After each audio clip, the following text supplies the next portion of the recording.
Dulu jadi kalau ditarik ke belakang, awalnya itu kerja dulu, kerja di salah satu bank BUMN selama 5 tahun gitu kan. Ada titik kayak, aduh kayaknya nggak bisa nih, maksudnya berkarir misalkan selama 20 tahun, 30 tahun di situ tuh nggak bisa gitu. Kayaknya kayak bukan dunianya, bukan bidangnya, ngerti gak?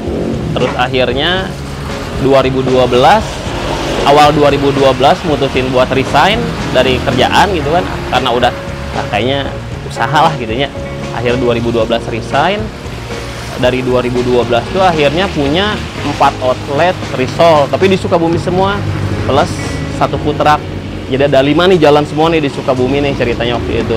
Jadi setelah jualan risol 1 tahun nih, dari risol jalan 1 tahun, kan udah mulai kelihatan nih omset sebulan dapat berapa gitu kan. Nah ternyata udah 1 tahun jualan tuh cuman dari 1 outlet itu tuh udah lebih gede dari gaji sebulan kerja di bank gitu. Akhirnya beranilah gitu lah, masih muda gitu kan, udah berani keluar gitu. Gitu.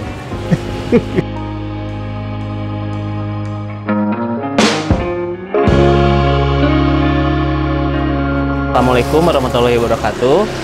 Nama saya Angga Kusuma. Saya bertempat tinggal di Nagreg Selatan dan menggeluti usaha di bidang F&B. Spesifiknya kuliner, makanan, lebih spesifiknya bakmi atau mie ayam. Kita buka dari jam 2 siang sampai jam 8 malam, hari Jumat libur. Kalau lokasi jualan, ini kita di seberang Lapang Gumbira, di seberang kios Lapang Gumbira, di samping toko obat bungsu. Udah gitu aja, pasti ketemu lah. Sebenarnya mulai usaha mie ayam udah lama, maunya niatnya udah lama, udah bertahun-tahun yang lalu gitu kan. Cuman baru kelaksananya di 2022 kemarin gitu. Itu udah lama. Terus kebenaran saya sama istri emang hobinya mie ayam, bakmi gitu. Jadi kalau kita kemana-mana tuh pasti selalu ngejajal tuh mie ayam, bakmi gitu, dari mulai yang gerobakan gitu kan sampai ke yang di restoran gitu. Sampai akhirnya jadi punya referensi nih gitu kan. Oh yang enak tuh yang gini, yang bumbunya enak gini, mie-nya yang teksturnya enak gini gitu. Sampai akhirnya di 2022 kemarin ya udah mulai deh bikin mie ayam gitu. Dulu jadi kalau ditarik ke belakang, awalnya itu kerja dulu, kerja di salah satu bank BUMN selama 5 tahun gitu kan. Terus akhirnya di tahun ketiga, tahun keempat tuh udah mulai jenuh lah gitulah, udah mulai aduh nih kurang cocok gitu kan. Akhirnya di 2010 itu mulai jualan risoles mayo. Dulu tuh 2010 tuh jualan risoles mayo sambil kerja gitu. Jadi sambil kerja terima pesanan dari teman gitu, besok paginya berangkat kerja, anterin tuh pesanan teman nih ke kantor A, kantor B, dititip-titipin gitu kan. 2010 tuh kayak gitu tuh sambil kerja. Terus 2011 punya outlet pertama, outlet risol pertama kita itu di wisata kuliner Selamat Toserba di Sukabumi di 2011 itu. Terus akhirnya 2012, awal 2012 mutusin buat resign dari kerjaan gitu kan, karena udah kayaknya usaha lah gitu ya. Akhir 2012 resign. Dari 2012 tuh akhirnya punya 4 outlet risol, tapi di Sukabumi semua, plus 1 food truck. Jadi ada 5 nih jalan semua nih di Sukabumi nih ceritanya waktu itu. Akhirnya di 2019 nih sebelum pandemi mesti stop nih risol nih. Karena 1-2 hal mesti stop lah. Akhirnya udah mesti berhenti dulu gitu kan. Nyoba yang lain-lain gitu kan, tapi nggak kena lah, nggak ngangkat gitu. Nyoba usaha jualan ini, jualan itu gitu kan. Sampai akhirnya di 2022 nyoba jualan mie ayam Bangka. Nah, alhamdulillah sampai sekarang ternyata jalan gitu gitu.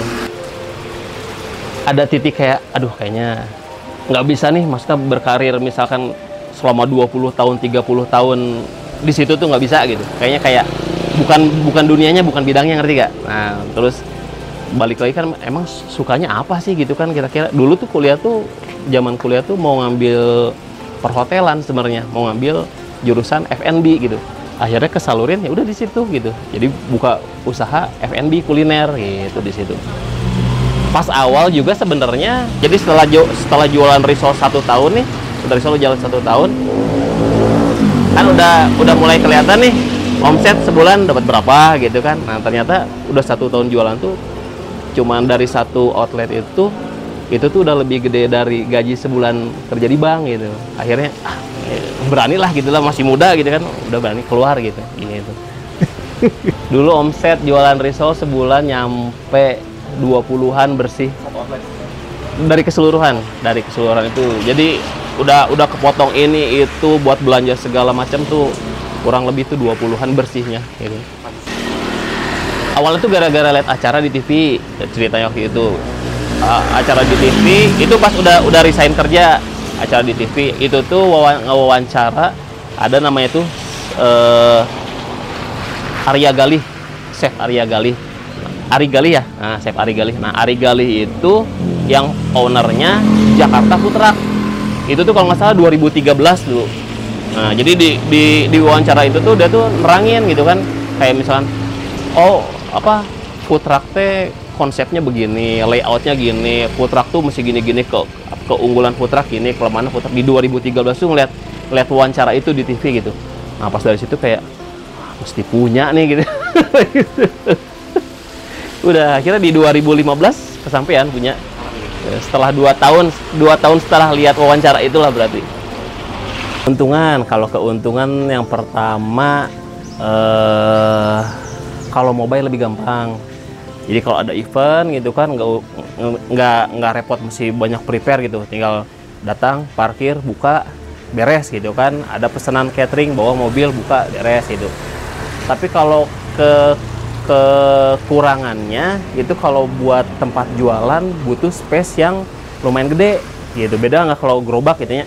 Kalau gerobak kan 1,5 meter ada ruang segitu, udah buka gitu kan. Tapi kalau food truck masih ada ruang yang lebih gede gitu, terus agak susah juga kalau di pinggir jalan gitu kan, buka pinggir jalan macet gitu.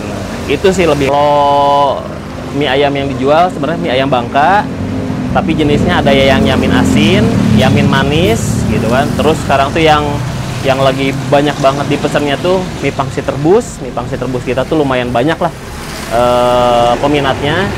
Terus ada mie chili oil, mie yamin pedas juga gitu. Itu kurang lebih. Kalau harga range kita mulai dari 10.000. Dari paling murahnya 10.000, yang paling mahalnya itu yang komplit 17.000. 17.000 itu isinya udah ada 2 pangsit rebus sama 2 bakso gitu. Itu 17.000. Kejangkau lah. Rata-rata pokoknya kalau penjualan alhamdulillah udah tembus 100 mah udah ada lah. Gitu. 100 porsi udah nyampe gitu, udah segitu. Per hari. Kan biasanya di weekend. Gitu. Kalau di weekend bisa nyampe segitulah, tapi kalau di weekdays hari-hari biasa, nah kadang cuaca juga ngaruh gitu. Kalau hujan pasti agak kurang, tapi kalau cuaca lagi bagus, alhamdulillah penjualan lumayan kayak gitu. Kalau produksi itu dibantu sama orang rumah. Produksi, jadi kayak mulai produksi topping, bumbu segala macam, chili oil itu dibantu sama orang rumah. Nah, soalnya di pagi istri urusan dapur nih, anak gitu kan, beberes rumah di pagi. Nah begitu pas waktu jualan sore baru istri masuk gitu, ikut ngebantu gitu, diatur waktunya kayak gitu. Jadi sebenarnya tuh kuah dicampur sama enggak tuh, itu tuh kan kayak ini udah kayak banyak perdebatan gitu. Jadi kayak bubur ayam diaduk apa enggak gitu kan, kayak gitu. Tapi kalau misalkan dari sudut pandang yang bikin mie-nya gitu ya, kan kalau yamin itu kan sebenarnya basicnya dia tuh mie-nya kering. Jadi si bumbu mie itu udah disiapin buat mie kering gitu.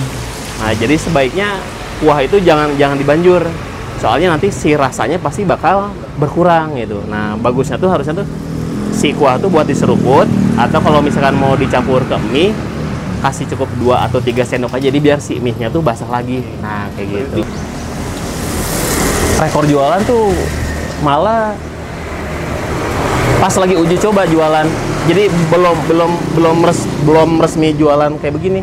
Itu waktu itu kurang lebih 200 ya. Itu momen-momen krisis pas ngejalanin bisnis kuliner.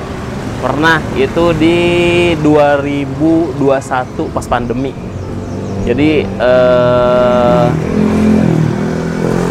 jualan waktu itu masih belum settle, terus kena pandemi gitu kan. Jadi waktu itu tuh bener-bener susah lah, sulit gitu.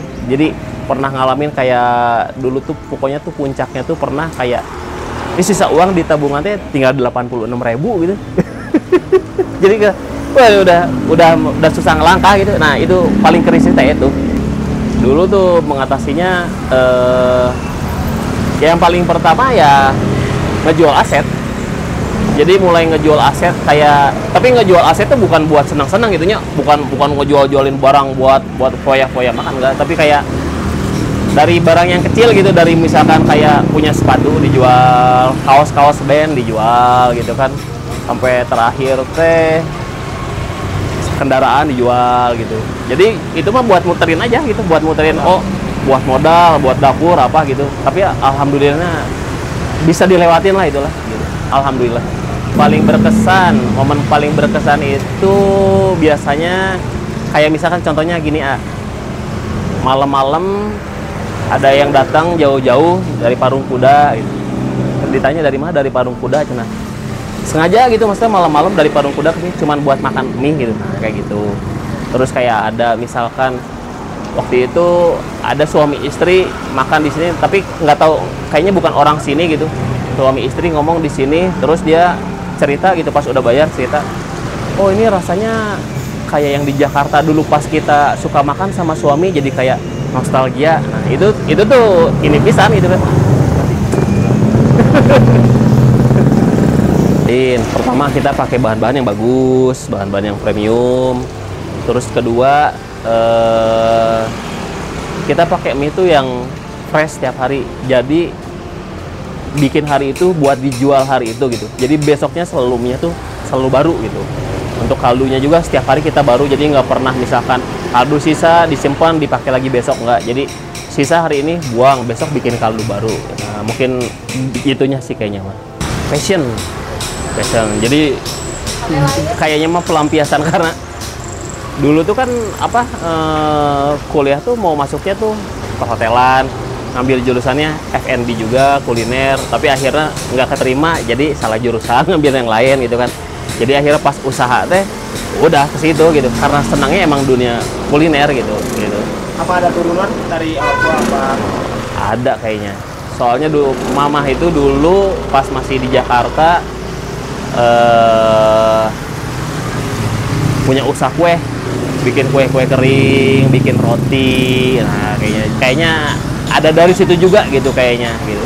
Dulu juga orang tua gitu, jadi ya mama yang bikin ininya, coba yang nganterin ke teman kantor, itu tuh mirip, jadi keulang lagi. Itu bener, iya bener. Kalau mau untuk membangun jaringan usaha dan koneksi, yang pertama mah zaman sekarang pasti dari medsos gitu kan, kita lumayan aktif di Instagram gitu kan. Terus semua customer yang beli gitu rata-rata kita kasih nomor WA kita. Jadi kalau misalkan ada info apa-apa gitu, misal libur, ada menu baru, segala macam, ada promosi, pasti kita selalu kasih kabarnya di WA atau di Instagram gitu. Terus apa lagi ya, kayak misalkan ke setiap customer juga kita tuh kalau berusaha untuk keep in touch gitu. Jadi bukan cuma sekedar orang datang beli udah gitu, tapi pengen lebih kenal gitu. Oh, si AA ini kerjanya di sini, ini di sini. Jadi lebih dekat gitu. Soalnya tetap gitu. Biasanya promosi yang bagus itu dari mulut ke mulut gitu. Si ini nyoba makan, ternyata enak, cocok. Nanti dia cerita ke temannya cerita lagi. Nah, jadi hubungan sama customer juga mesti dijaga gitu. Jadi jangan sampai customer tuh kayak cuman datang beli pulang, datang beli pulang, nah kayak gitu. Kalau saran untuk orang yang mau mulai usaha gitu ya, sebenarnya ini teh banyak ditanyain sama temen juga banyak gitu kan, rata-rata yang mau resign. Jadi kayak misalnya mau usaha tapi bingung usaha apa gitu ya. Kalau saya tuh pasti selalu ngasih saran atau ngasih tahu sukanya apa gitu, di bidang apa dulu gitu, punya hobi apa gitu. Jadi jangan sampai kayak misalkan oh kita teh sukanya kuliner, tapi karena diajakin teman misalkan, ayo buka bengkel, ikut buka bengkel gitu kan. Padahal kita sukanya kuliner gitu kan. Atau misalkan kita sukanya bertani atau apa, terus ada teman ngajakin misalkan, ayo buka konter handphone. Nah, jadi mesti tahu dulu nih kita sukanya di bidang apa gitu. Jadi kalau misalkan saya mah sukanya mancing gitu kan, ya udah gitu kerjain di bidang eta gitu. Mau buka pemancingan, mau buka pakana, mau jualan peralatannya gitu. Jadi yang suka dulu. Intinya mah kalau misalkan kenapa belum merekrut karyawan, jadi masih kayak yang masih bisa dikerjain lah tuh sendiri gitu. Maksudnya belum waktunya buat ngambil orang lain buat dipekerjakan gitu ya. Maksudnya masih waktu juga masih banyak, masih lowong gitu kan. Maksudnya ya udah sambil ngisi waktu luang sama istri gitu kan, kerjain ini. Terus yang kedua juga kayaknya masih kayak kadang-kadang ada kayak yang kalau misalkan pakai karyawan tuh ada takut kayak misalkan takut rasanya beda gitu, takut oh ini kok jadi kualitasnya jadi menurun atau apa gitu kan. Jadi sementara sih ya udahlah dikerjain sendiri dulu aja gitu. Halo, saya Angga, saya pemilik dari Mie Ayam Sejahtera. Terima kasih untuk kesempatannya untuk berbagi cerita. Mudah-mudahan bisa memberi insight-insight baru buat orang yang mau memulai usaha.